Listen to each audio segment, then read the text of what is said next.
I've had a lot of them over the years in my career, but there are two that stand out as most memorable.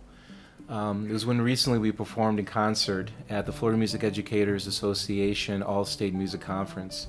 Each year only 4 or 5 schools and ensembles are allowed to perform, and we were selected. And it's a pretty rigorous audition process to even get in and complete.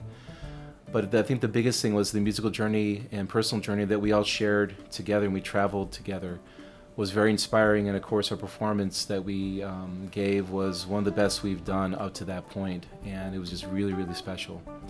And then a few months later in the same year, we traveled to Long Island University in New York to perform in concert at the Long Island Guitar Festival. And at Long Island Guitar Festival is one of the most prestigious international guitar festivals in the world, and being a vital part of that event opened doors to the Freedom High School Guitar Program. And for us that trip was life affirming, personally and also musically. And these performances allowed us to no longer be local to Florida, but we became a part of the international guitar community, and now we're able to work with artists from all around the world. So in a sense, these performances announced that the Freedom High School Guitar Program had arrived, and we were born. The biggest challenge I faced was starting our guitar program from scratch. I was not trained in guitar performance. We didn't have any materials, we didn't have any music, we had no equipment, we had nothing, none of this existed. So the first year transitioning from being a band director to being a guitar teacher was really tough.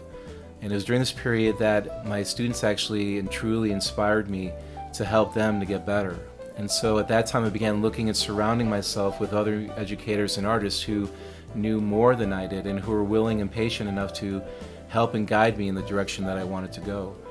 And it still took me several years of hard work before our program was looked on as anything of musical interest. And while that challenge was almost 10 years ago, going through that process was actually fun and it helped me become a better person and a better music educator.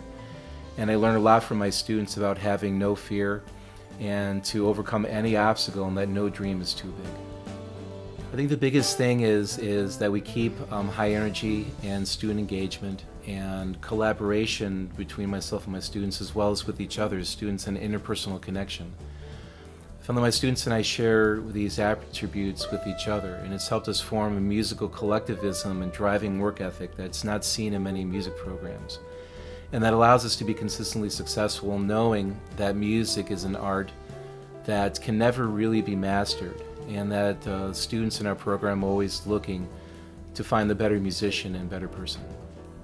There's actually several components to that. One of which I found, which really motivates students, is just programming quality music to engage and challenge them and to help them find new and meaningful ways to express themselves. Another is that bringing in world-class artists to work and perform with my students. Each year I bring in 2 to 3 artists, and every time my students and I are inspired to create new goals and to improve what we do with our music.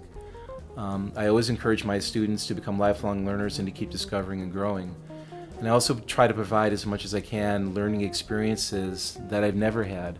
I've had a lot of amazing teachers who cared and pushed me to excel in teaching music. And for them, I work really hard in giving back and paying it forward and sharing my teachings and experiences.